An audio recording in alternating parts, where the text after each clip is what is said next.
Bom,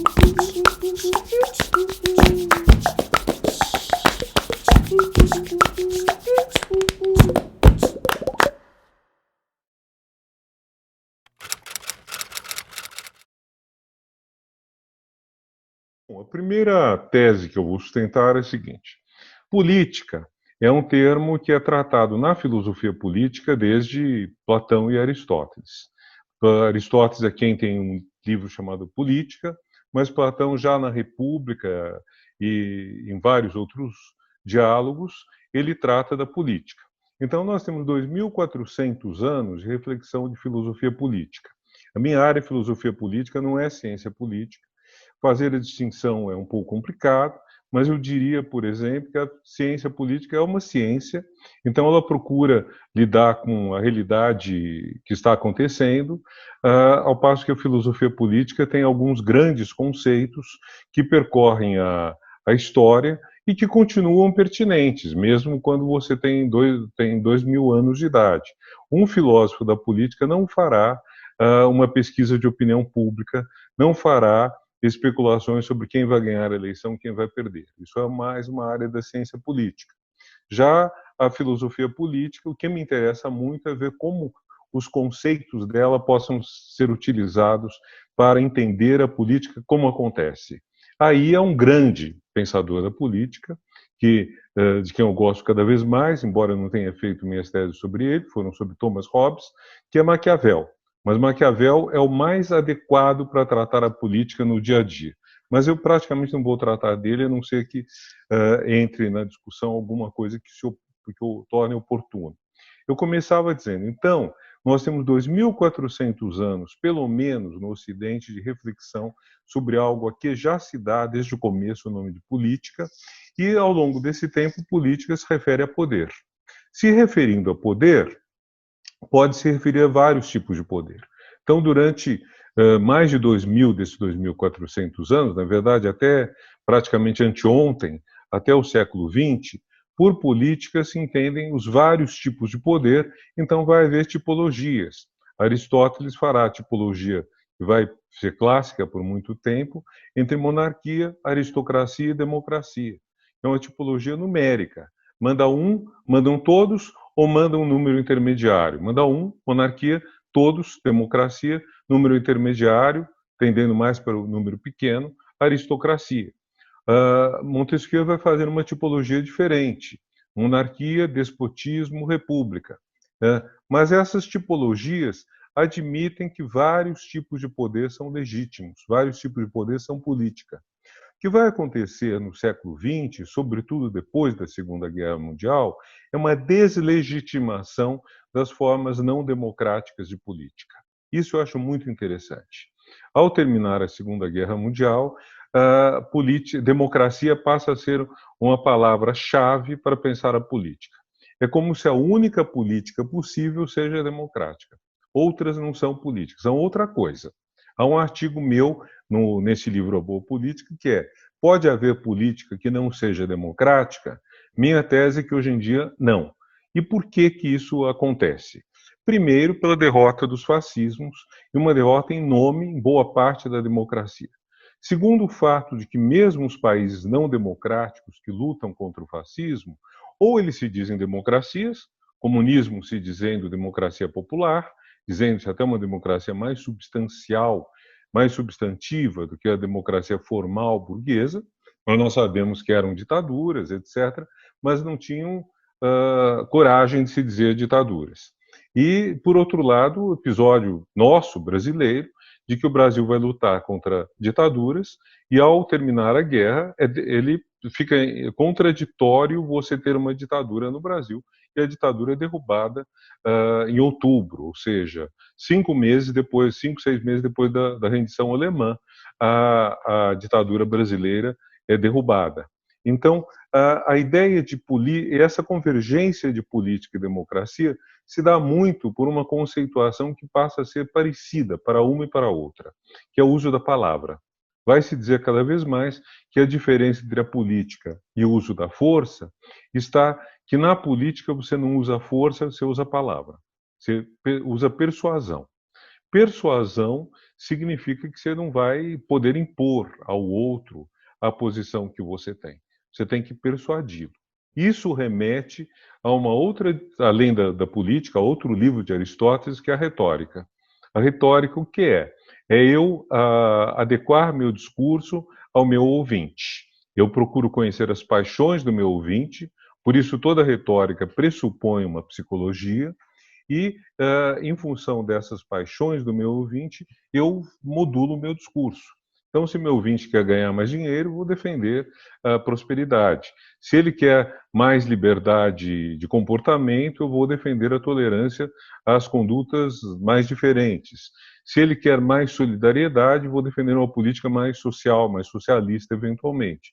Então, essa adequação do discurso ao ouvinte faz que, por um lado, o orador, o político, possa manipular o ouvinte, que é o grande risco da política. Por outro lado, que o ouvinte se torna um pouco o senhor da decisão. Quer dizer, ele é quem decide. E ele tem que ser persuadido. Vejam, não é convencer. Convencer faz parte da lógica aristotélica. Convencer é com argumentos racionais. Na política, nós estamos lidando com paixões. Nós estamos, então, tentando conquistar as paixões das pessoas. Então, isso tudo traz grandes problemas, grandes questões, mas eu estou apenas desenhando em linhas gerais. Vocês veem que a política assim definida não se distingue da democracia. Uma política que está definida pela conquista do assentimento, pela captio-benevolência, pela captação da benevolência do ouvinte, ela é uma democracia, ela é uma demanda de aceite. É a convicção de que a aceitação do ouvinte será decisiva para nós termos uma política que efetivamente funcione, que seja aceitável. Bom, então essa é a primeira tese. Então, haverá política que não seja democrática? Um regime não democrático, então ele não seria um regime político, ele seria outra coisa, seria um regime baseado na força. Uma ditadura é um regime baseado na força. É um regime que tem, de alguma forma, o uso da força como o seu ponto principal. Pode ser a força bruta, agora pode ser também um outro tipo de força. E aí eu passo para um segundo ponto. A economia será uma exceção na democracia? Porque dentro da democracia ela lida com o homem sem qualidades, fazendo um empréstimo ao Roberto Musil. Quer dizer, na democracia nós estamos lidando com pessoas que não são eleitoras porque são particularmente inteligentes, porque passaram por um exame, por uma prova, porque de alguma forma foram qualificadas. Elas são eleitoras porque simplesmente são cidadãs. Então ninguém é melhor do que ninguém. Então, o próprio princípio do voto, a decisão por número, que muita gente, que desperta irritação em várias pessoas, volta e meia, como é que o meu voto, eu que sou culto, que tenho doutorado nisso, naquilo, vale o mesmo que uma pessoa que não conhece nada, que chega para votar sem saber em quem vai votar, que vota a esmo. Pois é assim mesmo, isso é democracia. Eu não sou melhor do que ele. E então, o que deve acontecer? A escolha deve se dar em função de valores, de preferências. Há dois grandes valores quando você tem um regime democrático consolidado: o liberalismo e o socialismo. Você vai, então, ou priorizar a solidariedade, a cooperação, o socialismo, ou você vai priorizar a individualidade, a competição, liberalismo. Você pode haver muitas combinações, muitas dosagens disso, mas os dois grandes princípios são esses. Quando nós temos uma eleição na qual o grande argumento é a competência, como nós tivemos durante vários anos, em que, especialmente em São Paulo, Paulo Maluf alegava ser competente e criticava o PT porque seria incompetente. Ou quando o grande argumento é a corrupção, em que um lado se proclama honesto e outro e acusa o outro de desonesto, nós estamos saindo da discussão propriamente política. Nós estamos entrando numa discussão que não é essa. Se for para saber da competência, a decisão deveria ser de uma banca universitária. Se for para saber da honestidade, deveria ser um tribunal honesto e sem rabo preso. Mas, quando nós temos uma discussão propriamente política, essa discussão política tem que ser uma discussão sobre esses valores. O que eu quero mais? Quero mais competição e, com isso, talvez um avanço econômico maior, ou quero mais cooperação e mais igualdade, mas também, talvez, um avanço econômico. Vejam, o socialismo ou as políticas sociais não estão condenadas à estagnação econômica, nem o liberalismo está condenado a, vamos dizer, a exclusão social. A economia é uma ciência, um saber arcano, é um saber secreto. Então, isso significa que, quando nós temos uma eleição, existe sempre um discurso, que é como que os eleitores vão votar nesse imbecil que vai fazer um desastre econômico? Como vamos fazer isso? Isso leva, em países que têm 2 turnos, a haver uma espécie de terceiro turno que dura o mandato inteiro, e no qual o PIB tem um peso muito grande. Então, e além disso, há certos economistas, basicamente talvez sejam os ditos ortodoxos, que desqualificam a divergência. Eles dizem: quem não concorda comigo não é que seja heterodoxo, não é que tenha outra posição. Ele é um mau economista, ele é um mau matemático, ele faz as coisas erradas. Então, esse é um problema complicado, porque se você tem apenas uma economia, o famoso consenso de Washington, o There is no alternative, o TINA, da Margaret Thatcher, etc., isso limita o voto popular. Então, esse é um problema para a democracia. Pode haver democracia quando ela fica sob a tutela da economia, a qual, vamos dizer, como ciência é dominada por poucos, a qual, como prática, remete, então, aos grandes empresários. Não voltamos, então, a um sistema não democrático, um sistema, enfim, autoritário. Terceiro ponto a colocar está no ensaio, está nos 2 livrinhos que o Eugênio citou, República e Democracia, da Folha Explica, e está também resumido num ensaio da Boa Política que chama Democracia versus República. A ideia ali é a seguinte, que nós temos a democracia é um conceito grego, a república é um conceito romano.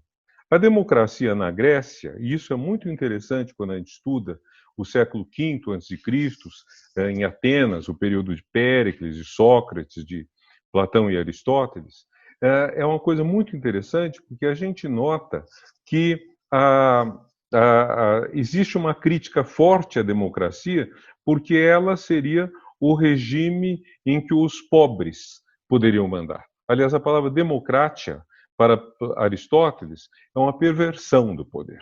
É uma perversão. A palavra, quando todos decidem, ele chama de politeia, que a gente traduz como constituição, que seria talvez o melhor dos regimes, mas a deformação desse regime ele chama de democracia, o que deixa os tradutores de Aristóteles meio enlouquecidos, porque eles não sabem como fazer isso para traduzir o filósofo. O problema é que, na democracia, dizem os seus detratores, dizem os seus inimigos na Grécia, na democracia nós teríamos uma espécie de demagogia em que os pobres quereriam confiscar os bens dos ricos. O comum às formas deformadas de poder, democracia, oligarquia e tirania, é que nelas não existe lei, existe capricho, existe paixão, existe, enfim, uma deformação da lei. Então, o que eu acho interessante disso é que, para os gregos, a gente vê isso pelos inimigos da democracia, a democracia não é só política, ela é política e social. Eles têm a perfeita noção de que o pobre quer ter mais e quer ser mais. Aí a gente tem um blackout da democracia por 2000 e tantos anos, some quando Alexandre conquista Atenas e volta no século XVIII, XIX, por aí, com alguns lusco-fuscos anteriores, mas basicamente vai voltar perto de nós. E nós temos um contínuo. E quando ela volta como democracia estritamente política. O elemento social vai entrar nessa democracia ao longo do século XIX e XX. Então é interessante que aquilo que para os gregos era unificado, para os modernos é separado e depois se agrega o social. Então, nós temos, quando lidamos com a democracia moderna, um certo problema, que é que o social faz um casamento ruim com o político. Enquanto os dois eram casados para os gregos, para nós o casamento é difícil. Então, o que nós vamos ter? Vamos ter democracia moderna, direitos políticos, primeiro, talvez direitos civis, cidadão, direito de propriedade, direito de ser julgado honestamente, depois direitos políticos, direitos a participar da votação, tomar decisões. Depois disso, vamos ter direitos trabalhistas e sociais, e aí vão surgindo outros. Ambientais são uma família importante. Quando a gente fala da quarta geração de direitos humanos, cada um chama uma coisa diferente. Pode ser os direitos ambientais, mas há também um outro espaço importante no qual a democratização sucede, que é nas relações de amor, de família, de casal. As relações de amor são democratizadas ao longo, sobretudo, do final do século XX, começo do século XXI. A aceitação das orientações sexuais diferentes é, vamos dizer, um dos últimos contributos da democratização geral do mundo. Eu diria, parodiando um pouco o que Weber diz, de que a modernidade racionaliza as coisas, eu diria que a contemporaneidade democratiza as coisas. E que o mais recente é a democratização das relações pessoais e também a inclusão das pautas ambientais. Quer dizer, nós fomos para o micro, dentro da família, do casal e tudo mais, e nós fomos para o macro na ligação nossa com a natureza. Então, são dois pontos importantes que nós temos a agregar. E a última questão que eu colocaria nisso tudo, vocês veem, estou colocando perguntas, mais do que respostas, né? A última questão é por que a utopia foi desqualificada. Porque, vejam, nós temos 500 anos da utopia. Então, Thomas More publicou, acho que em 1516, o livro dele. Então, 504 anos. Nós não tivemos grandes festas dos 500 anos da utopia. Não tivemos. Foi um livro que passou meio em brancas nuvens. Deveria ter havido, vamos dizer, praticamente todo o departamento de filosofia do mundo deveria ter feito um congresso. Não fizeram. A utopia é um termo que ficou com dois significados, por assim dizer, um positivo e um negativo. O significado negativo é de coisa impossível. O significado positivo é óbvio, de que seria possível moralizar as relações humanas, ter uma sociedade feliz e justa, ao mesmo tempo, as duas coisas, mas como os grandes utopistas, Thomas More, Campanella e os outros do século XVI, mais tarde, em certa medida, Rousseau, Marx, a quem eu gosto de acrescentar Wilhelm Reich, pela utopia da felicidade sexual, do fim da miséria sexual. Como esses grandes utopistas, todos eles são contrários à propriedade privada, eles não são filósofos, não são pensadores praticamente bem vistos, sobretudo no primado da economia capitalista. Então, a utopia passa a ser entendida como algo que é impossível. E contra ela se desenvolvem as ideias de realismo. Eu tenho trabalhado há vários anos a ideia de que há duas formas de lidar com os problemas políticos, sociais, etc. A utopia e a redução de danos. Tenho trabalhado os dois. Redução de danos, você tem Freud, tem Hobbes. Utopia tem os que eu mencionei. Bom, acontece que algumas utopias se realizam. O fim da escravidão era apresentado no século XVII, XVIII, mesmo no XIX, como uma coisa com todos os atributos negativos da utopia. Ia destruir totalmente a economia, ia ser impossível a sociedade se manter, etc. Aconteceu. Aconteceu pela metade, quer dizer, ainda hoje a gente paga o preço de não ter integrado os negros na sociedade brasileira, mesmo na sociedade americana. A gente viu pelo recente assassinato do Floyd, que é uma chaga ainda, apesar dos americanos, desde os tumultos dos anos 1960, terem avançado muito mais do que nós na inclusão do negro. Tiveram um presidente negro, tiveram explicitamente negro, né? E tiveram, enfim. Mas então, nós temos o fim da escravidão, temos a igualdade de gêneros, a luta pela igualdade étnica, tudo isso foi apresentado como utópico.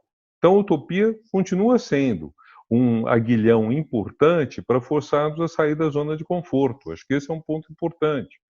O outro lado dessa, desqualificação da utopia é que ela sobretudo na voz de alguns liberais, acaba, acaba se dizendo que a democracia pode tão pouco, na medida em que eles são tão severos com a utopia, que a democracia pode tão pouco que a democracia assim, perde o seu poder de conquista, seu poder de sedução, seu poder de atração.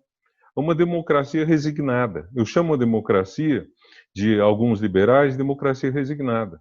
Aceita-se a desigualdade, aceita-se a exclusão social, aceita-se uma série de coisas, e isso faz que uma democracia assim fica fraca para resistir à sereia dos chamados populismos de direita. Então, se nós olharmos o avanço dos populismos de direita, ele ocorre justamente lá onde você tem como alternativa a isso apenas uma democracia resignada. A Hungria, a Polônia, o Brasil pós-2016. Se quiserem, vocês podem mudar a data, talvez desde a crise de 2014, crise econômica, mas isso tudo faz que a utopia se torne, a democracia, quer dizer, existe então um processo, por assim dizer, contraditório no papel da democracia hoje. Por um lado, ela tende a se expandir, fortalecendo direitos sociais, caminhando para as relações pessoais e para uma aliança com a natureza, um covenant com a natureza. Por outro lado, ela se enfraquece na medida em que existe essa espécie que eu chamei de uma certa debilitação do seu poder de atração. Então, quando nós pensamos, bom, democracia é só isso, democracia é um regime. Vejam, o que os jornalistas. Eu termino com isso. Quando os jornalistas defendem a liberdade de imprensa, de modo geral, o que eles dizem? Antigamente, liberdade de imprensa, a gente dizia, liberdade de imprensa é uma condição fabulosa para você chegar ao melhor, para você chegar a ter uma discussão que leva ao melhor. Quando John Stuart Mill defende a liberdade de imprensa, ele diz isso.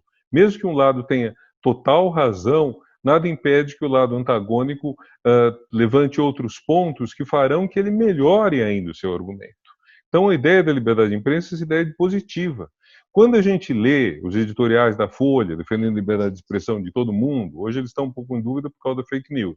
Ou quando eu leio alguns outros, um juiz do Rio Grande do Sul disse explicitamente liberdade de expressão é liberdade de dizer merda. Então, quer dizer, nessa altura, a liberdade de expressão se torna uma liberdade resignada.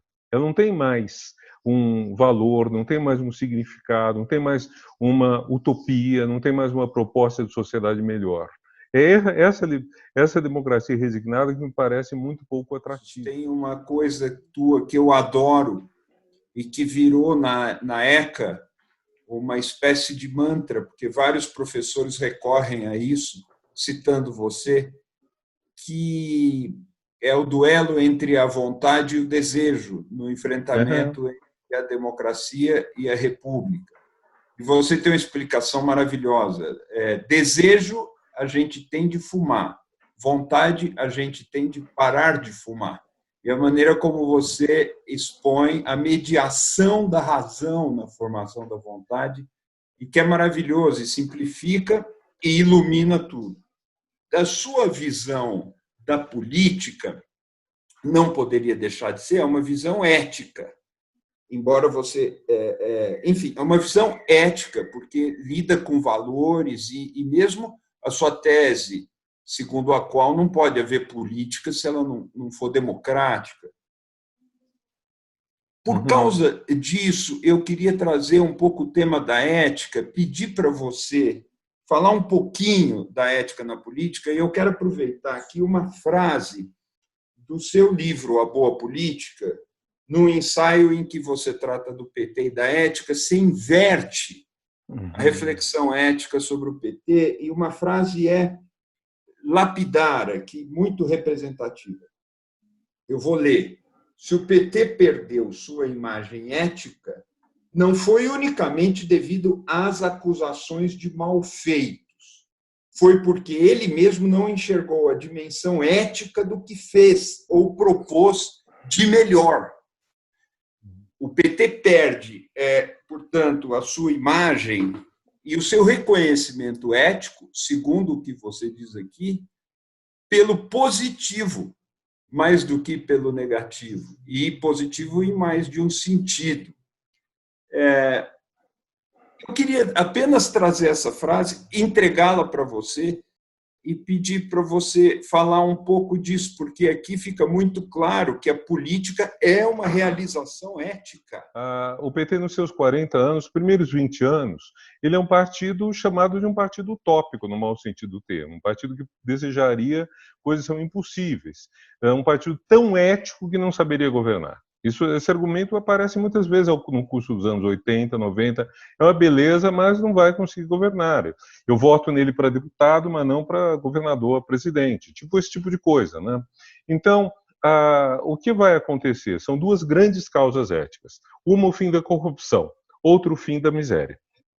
E para o PT, as duas estão estreitamente associadas, quer dizer, e há um vínculo forte entre a corrupção e a miséria, entre a dominação, a exploração, vamos chamar, um termo que praticamente não se utiliza mais, o próprio PT não usa, o PT não é um partido marxista, nunca foi, mas vamos dizer, como se fosse um vínculo entre a luta de classes e a indecência, por assim dizer. O explorador da riqueza é também um indecente. Bom, então, dentro dessas duas causas éticas, o PT constrói a sua trajetória e se torna, então, um partido extremamente admirado. Quando ele chega ao governo, ele faz a opção de lutar para acabar com a miséria. Tanto que, para fazer isso, faz as alianças, que na história política brasileira são inevitáveis. Ele logo perde um grupo de deputados que vão formar o PSOL, que é uma espécie de PT às antigas, pelo menos nos seus primeiros anos, e o PT vai fazer todo o possível para reduzir a miséria, vai adotar políticas eficazes, políticas boas, políticas capazes nesse sentido. A redução da miséria é significativa. Porém, ao fazer isso, a questão ética a palavra ética, inclusive, some um pouco do vocabulário do PT. E eu acho que o erro do PT corresponde a um erro de análise, que é uma análise que eu faço e que eu vejo retomada com outras palavras pelo Gessé de Souza, mas é a mesma análise. É a análise seguinte: o grande problema do Brasil é o problema da desigualdade, é o problema da miséria. Esse é o grande problema do Brasil. Agora, a história do Brasil é uma história de apresentar sempre como grande problema a corrupção. Isso você tem desde Gregório de Matos, em 1620, falando na Bahia da corrupção. Você tem no Fanfarrão Minésio, criticando o governador das Minas, às vésperas da Inconfidência, por corrupção. Você tem isso no Império, na República Velha. É uma espécie assim de, vamos dizer, discurso automático no Brasil. E é um discurso eminentemente conservador. Vai ser o discurso do Carlos Lacerda, por exemplo. E é o discurso que vai pegar contra o PT. Agora, eu considero que o grande problema ético do país, sem absolver de forma alguma a corrupção, o grande problema ético do Brasil é a miséria, que no tempo colonial e imperial é a escravidão. Depois de abolida a escravidão, se soma a miséria negra à miséria branca, que também existe, e esse é o grande problema. O PT pretendia enfrentar os dois problemas. Ao enfrentar o problema da miséria, ele deixou de dizer que esse era o grande problema ético. Então, por exemplo, o discurso do Lula, em que ele dizia: Dona Maria, que está aqui agora, no comício, agora está comendo 3 vezes por dia, etc., ele se endereçava mais à satisfação, ao prazer da pessoa, do que propriamente ao valor ético que você tem em acabar com a miséria. E isso bate um pouco com o que você falou antes, porque na minha conceituação, a democracia grega, o domínio do povão, esse demos, que a gente poderia trazer por povão, é também chamado de hoi polloi. Isso em grego quer dizer os muitos, os vários. O hoi polloi é um termo que aparece muito na crítica de arte inglesa. Na Inglaterra, especificamente, é uma forma de falar o vulgo, o povão, né, no fundo. Então, hoi polloi gostam do que eles? Eles são dominados pelo prazer. Então, a democracia é o regime do desejo, em que eu desejo mais. A república, regime romano, é o regime da austeridade. Não é à toa que o herói romano é Múcio Ssévola, personagem lendário, que, depois de tentar matar o chefe dos inimigos que cercavam Roma, quando ele é preso porque matou a pessoa errada, preso pelos inimigos, ele vê uma chama, coloca o braço em cima da chama e queima o braço inteiro, dizendo: estou punindo esta mão que errou de destinatário. E os inimigos ficam apavorados e falam: estamos lidando com gente maluca, ninguém vai segurar esses romanos. Os romanos são perigosos. Um sujeito que queima a própria mão, que sacrifica, então, que suporta uma dor gigantesca, que é a negação do prazer, vê, o contrário exato do prazer que o polo grego procurava, né? Uma pessoa que suporta isso em nome de algo abstrato como a pátria, vence qualquer um. Então, essa ideia essa ideia romana então, a ideia do triunfo da vontade sobre o desejo. Bom, só para juntar as duas pontas.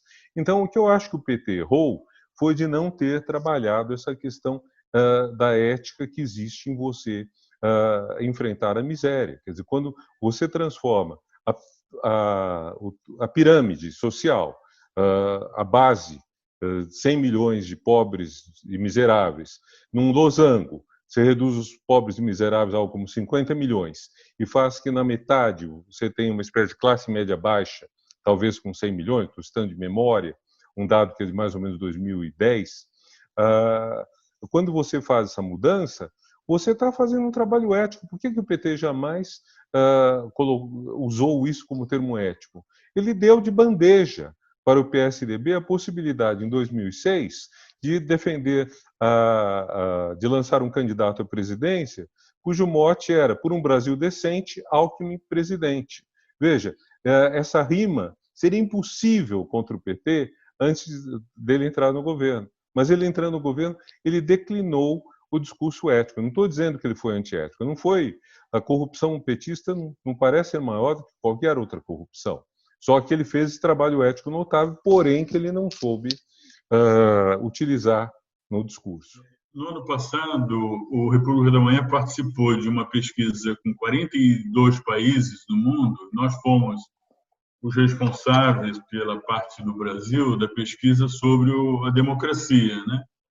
E o título era Democracia sob Tensão. Então, os resultados estão no site do República da Manhã, são bem interessantes, mas eu quero só destacar um ponto que dialoga com essa questão da utopia, que é o fato de que em todos os 42 países, inclusive o Brasil, os jovens estão muito menos apegados à democracia do que as pessoas mais velhas.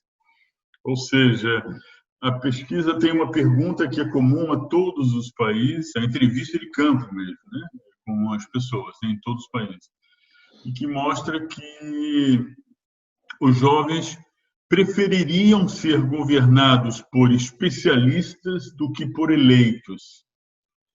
É alguma coisa chocante, ela é perturbadora, e isso me remete a essa questão da utopia faltante nos dias de hoje. E aí, uma das conclusões do Dominique Renier, que foi o coordenador da pesquisa, é que talvez, muito possivelmente, tenha havido alguma areia na engrenagem da transmissão intergeracional de valores.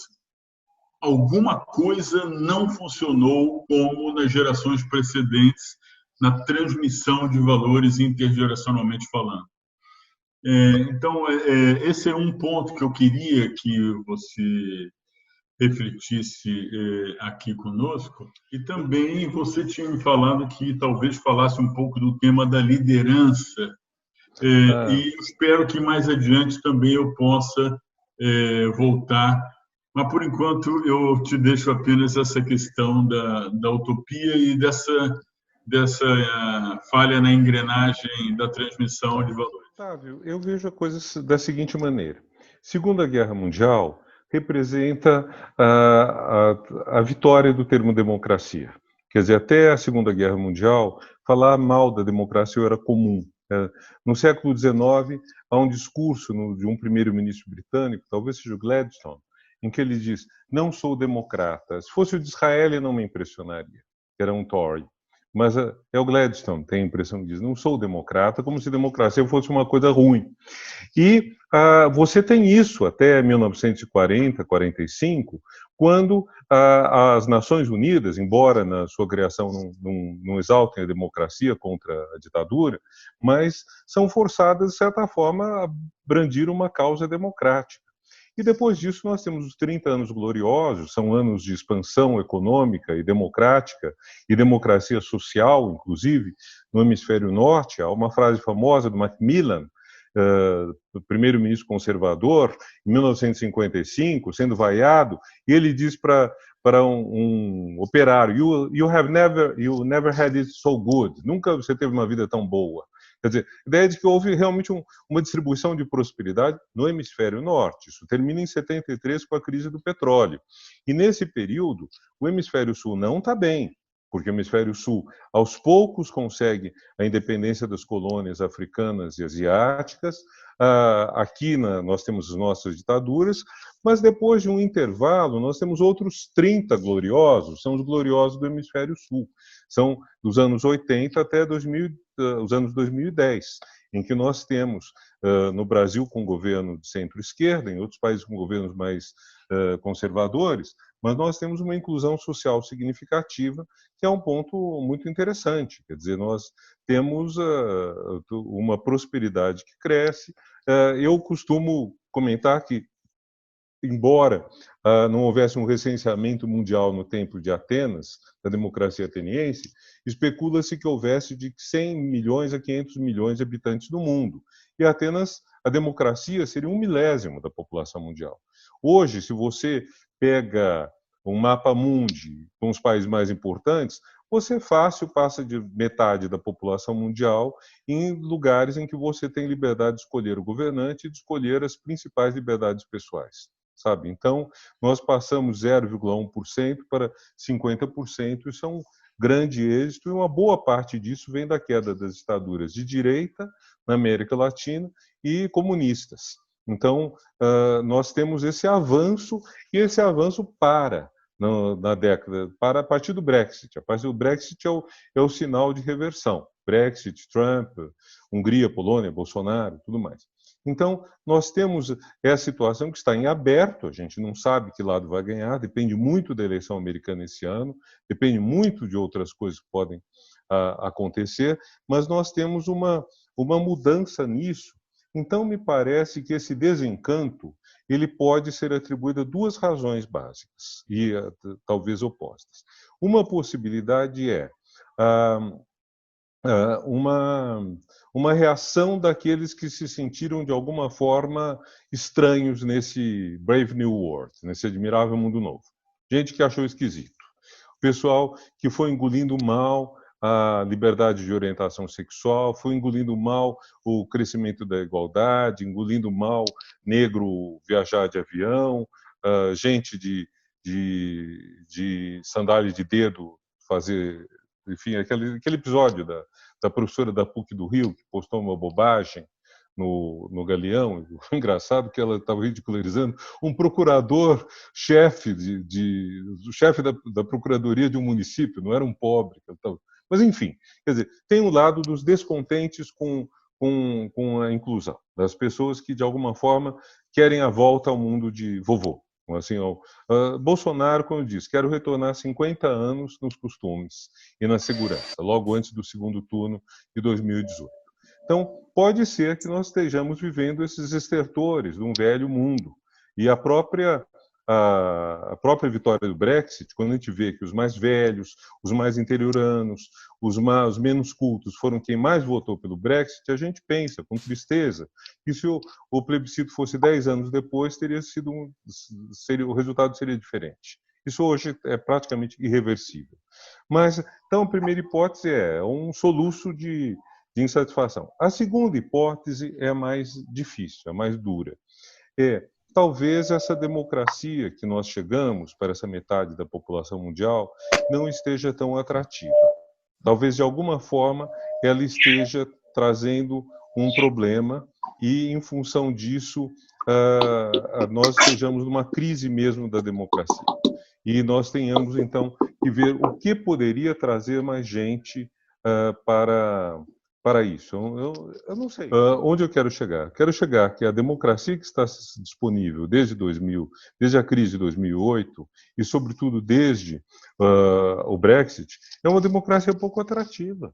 Ela tem muito pouca atração. O que ela oferece agora? Ela não oferece coisas que possam fazer um jovem ou alguém se empolgar. Quem está entrando agora nessa história não tem por que se entusiasmar por isso. Vai se entusiasmar por algo que lhe oferece o quê? Quando muitas coisas estão impedidas, estão bloqueadas. Você não pode mexer em tais e quais coisas. Quer dizer, eu falei da economia, mas, quer dizer, a economia, vamos dizer, a ideia thatcheriana da intangibilidade de um determinado tipo de capitalismo é apenas um dos casos dessa intangibilidade. Quer dizer, se você não pode mexer, se você não tem liberdade, então eu quero um especialista. Eu não quero o eleito. Agora, é muito interessante, porque essa ideia do especialista é uma ideia que aparece em Sócrates, né? E aí entra o interesse da filosofia, né? Quer dizer, no fundo, a ideia socrático-platônica da política é que a política estará muito melhor na mão dos experts do que na mão dos outros. A liderança, para a gente, então não sei se o problema é a transmissão dos valores, ou se é a criação de valores, ou a perda de valores, apenas para aludir. Quanto à liderança, eu diria só uma coisa quando a gente falou faz uma semana, eu pensei muito nisso, Otávio. Pensei no fato de que hoje, quando a gente pega lideranças mundiais, a gente diria no campo democrático, nós temos o Papa Francisco, o Dalai Lama e Angela Merkel, que está se aposentando. Dos três, só um é político. Você não tem nenhum outro. Não dá para dizer que o Macron, por mais que ele se esforce, eu achei admirável a ida dele ao Líbano, mas a eleição já indica que ele não é visto pelo seu povo como um grande líder. Então, nós temos um déficit de lideranças. Dessas três lideranças, só uma é política. E se nós formos pegar os líderes que efetivamente parecem funcionar hoje, nós vamos ter que incluir o Putin e o sempre me atrapalha o nome dele, o da China. Quer dizer, nós teríamos de três líderes, Merkel e os dois que não são democratas. Então, a carência de lideranças democráticas é extremamente delicada. Quando 10 anos atrás você tinha um Obama, tinha um Lula, tinha sei lá quem mais, é muito preocupante isso. Quer dizer, isso bate com o que você disse. Quer dizer, os jovens não têm também lideranças a quem admirar. O nosso presidente pode ter followers, pode ter pessoas que se sintam nele. Mas veja, ele, como desde na França, talvez o Sarkozy já fosse esse exemplo, é gente muito sem qualificação especial. Quer dizer, você não tem um líder que se admira. Se a gente compara De Gaulle e Mitterrand com Sarkozy e Hollande, putz, é um abismo, né? Um negócio muito esquisito. E eu perguntaria ao nosso querido convidado como é que ele vê esse cenário, apesar de ser uma matéria mais de cientista político do que de filósofo da política, mas como que ele se coloca vendo o que vai acontecer pela frente, porque eu já vejo muita gente desistindo do que vai acontecer em 2022, do que vai acontecer agora nas eleições desse ano, porque a esquerda não conseguiu se unir, os progressistas, os democratas desse país têm dificuldade de se unir em torno de pautas comuns, em torno de consensos viáveis que podem apontar para alguma utopia. E eu queria saber se a visão dele também é de um pessimismo, nós vamos ter que engolir esse amargor ainda por mais algum tempo, ou você vislumbra, meu caro, alguma possibilidade de uma união em torno de temas maiores, digamos assim, de consensos que prescindam de atitudes que nos separem, algo que possa nos unir em torno de defesa de valores básicos da democracia e de valores que possam nos fazer caminhar para que, ali na frente, quando todo mundo tiver uma privada em casa, por exemplo, que não é pedir muito, não é utopia, a gente consiga avançar mais na construção dessa democracia brasileira com todas as suas particularidades e todos os seus desafios. Eu penso que o Brasil está numa situação que se aproxima daquela que Marx descreve no 18 Brumário de Luiz Bonaparte, que é o quê? Você tem um impasse. Você chegou um momento que teve um impasse entre o que seria, vamos dizer, centro-direita e centro-esquerda, cuja alternância garantiu ao Brasil 20 anos gloriosos, vamos dizer, de democracia, de avanços sociais, tudo mais, a vitória sobre a inflação, inclusão social significativa, tudo mais. E aí chegou uma hora de um impasse tão grande que um ser que não tem força própria ganhou. Então, minha ideia é que não existe uma força própria do Bolsonaro, do bolsonarismo. Ele está lá porque foi realmente o ponto que sobrou. Quer dizer, então, eu não chegaria a dizer que ele é um tigre de papel, usando o discurso do Mao Tse-tung, clássico, mas eu diria, a força própria dele é dada por nós, é dada por nossas divergências. Agora, o Brasil rachou grosseiramente em três. De um lado, você tem o que eu chamaria de centro-esquerda, que é eu não diria mais em termos de partido, porque os partidos perderam muita força. Uma sensibilidade centro-esquerda, que é uma sensibilidade que foi afastada do poder em 2016. Uma sensibilidade de centro-direita, que seria o PSDB, que foi para a direita, francamente, a partir do momento em que Aécio Neves decidiu desrespeitar o resultado das eleições e, pior do que isso, subordinar-se à extrema-direita, nas pessoas de Eduardo Cunha, movimentos da rua, etc., que eu acho que foi uma estupidez total, um erro político gigantesco, porque ele jogou fora a eleição garantida em 2018 para ele e para o seu partido, em favor de uma destruição do quarteto. Quer dizer, o quarteto, ele, Serra, Alckmin, mesmo Fernando Henrique, é um quarteto que perdeu significação política, perdeu alcance. Somados, os grupos que eu chamaria de direita não chegaram a 10% nas eleições. E temos um terceiro grupo, que é o que ganhou a eleição, que é a extrema-direita, que nós temos que dar um nome que é dado fora do Brasil, não é direita, é extrema-direita. Direita está no campo democrático, extrema-direita não está. Ora, o problema é como nós conseguimos fazer que esses três grupos se articulem. O problema é que nós poderíamos ter uma aliança entre direita e centro-esquerda pelos valores civilizados, da civilização contra a barbárie. E nesse momento eu diria até mais pela vida contra a morte, uma vez que nós temos um governo que promove a morte, cujo emblema é a arminha, e cuja principal política é deixar o Covid matar. Então, poderíamos ter essa aliança. O problema é que na questão econômica a direita fecha com a extrema-direita. Por mais que o Guedes me pareça um primor de incompetência, por mais que esse governo me pareça que escolheu um comitê de busca para escolher os piores para os cargos possíveis, por mais que isso me pareça, o fato é que nessa hora existe um acordo entre os dois lados. E a direita morre de medo de, se aliando com a centro-esquerda, abrir espaço para uma vitória eleitoral da centro-esquerda em 2022. E, inversamente, a centro-esquerda não quer fazer um acordo para que uma direita, que ela própria é muito pobre de votos, ganhe as eleições. Só para lembrar essa coisa pobre de votos, nós pegamos eleições democráticas no Brasil, que viriam desde a escolha de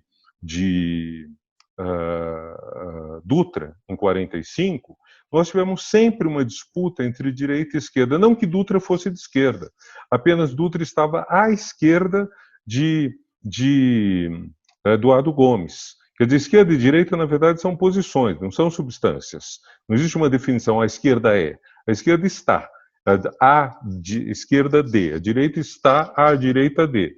Se você olha as eleições, o lado de direita ganhou 3 vezes com pessoas que estão no nível quase da loucura, ou pelo menos da demagogia, Jânio, Collor e Bolsonaro. Só uma vez ganhou com uma pessoa sensata, equilibrada, civilizada, que foi Fernando Henrique. Foi totalmente diferente. Mas os 4, inclusive Fernando Henrique, eram outsiders. Nenhum deles foi gestado no interior do que seria tradicionalmente a direita. E o trabalho de Fernando Henrique foi fabuloso, consistiu em ensinar à direita que ela podia ganhar eleições democraticamente, coisa que ela não sabia fazer, por isso que ela patrocinava golpes. Esse trabalho foi jogado fora. Quer dizer, e em 2000 foi jogado fora pelo Aécio. E a partir daí nós temos essa situação que torna tudo muito difícil. Agora, em termos de otimismo versus pessimismo, esse ano está muito difícil, está tudo muito conturbado. Desde a vitória de Lula, um ponto importante é que a inclusão social entrou para valer na pauta das campanhas eleitorais. E por mais que muitos simpatizantes do PSDB chamassem o Bolsa Família de Bolsa Esmola, na hora da eleição o candidato defendia a ampliação do Bolsa Família, sempre. Porém, 2016 e 2018 foram 2 eleições em que a inclusão social não foi o ponto principal, foi a corrupção. Este ano, o fato de que Bolsonaro, de repente, descobriu que o auxílio emergencial está lhe dando popularidade em regiões que eram lulistas, parece estar trazendo uma mudança de perspectiva e um racha entre, não sei se chega a ser um racha, entre o Marinho e o setor dele, e talvez alguns militares, e o Paulo Guedes, que não quer inclusão social, não quer políticas de inclusão social. Agora, eu não consigo imaginar que esse governo tenha a menor competência para tocar uma política de inclusão social. Qualquer pessoa, isso o PT sabe fazer. O PT pode ter todas as falhas, mas ele sabe como tocar uma política. Eu vi o trabalho da Tereza Campelo, do Ministério do Desenvolvimento Social, sabe. Então, eu acho que esse ano ainda é um ano conturbado. Tanto que você tem um racha, tanto nos setores mais à esquerda quanto mais à direita. Essas eleições são muito difíceis de definir. Não creio que vai sair coisa muito boa delas, está tudo muito perdido.